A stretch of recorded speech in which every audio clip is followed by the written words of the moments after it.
Scholars have addressed the question of whether parents have a right to monitor their children's activity online, and many advocate that doing so protects children's safety. Everyone has the right to privacy, whether they are parents, children, or teenagers. Assalamualaikum warahmatullahi wabarakatuh. My name is Auni Binti Muhamad Ridzuan, and my matrix number is 2021836444. So today, I'm going to talk about should children have the right to virtual and physical privacy from their parents. So it is natural for all humans to keep some things private and not share them with others. Their privacy should be maintained until it is no longer a bad thing. We can monitor them and, if necessary, check their privacy. Children investigate new ideas and feelings. It's natural for individuals to wish and to keep some ideas or thoughts to themselves. It can be viewed as a component of maturing and becoming self-sufficient, and parents should appreciate and trust their children's private life in order to have a strong bond with them. Privacy is not about keeping things from one's parent, rather, it is a behavioral change that occurs as one grows older. So, parents should not be concerned. So now, let's talk about what is a satisfaction and what is a point that shows children have the right to virtual and physical privacy from their parents. So let's look at the first one, which is parents should not check their mobile phones regularly, as it may lead to the loss of trust they might have in their parents, but they can keep a check on the time until which their children can use phones. Beyond that time, it's their responsibility to restrict them from using phones.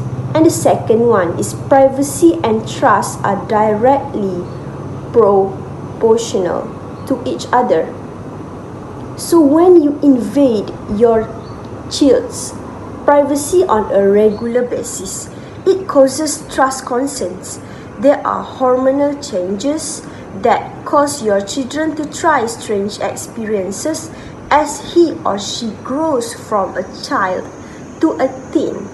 When parental guidance is especially important, however, you should keep in mind that being overprotective and it will be inevitably derail the situation. So it will help your kids grow into happy, healthy, and independent teenagers if you trust and respect them. So, and if you ever feel nervous and fear that your child is doing something inappropriate or hiding something, always investigate first before barging into their lives.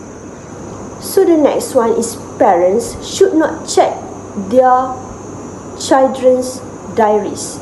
Some children have fantasies of maintaining diaries, and they may write some secrets in them, so they don't want to disclose it to anybody, and we should respect that.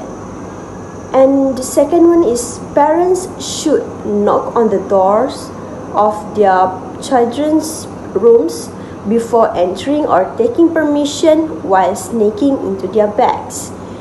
And the last one is parents should not check or eavesdrops while their children is talking with their friends on the phone or directly, because the child can be embraced.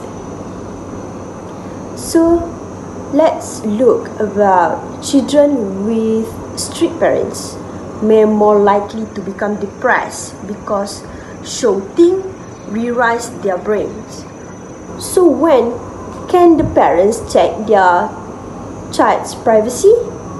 So when parents find that their child feel like staying alone, crying over or something, or avoiding them, So they have the right to invade their privacy.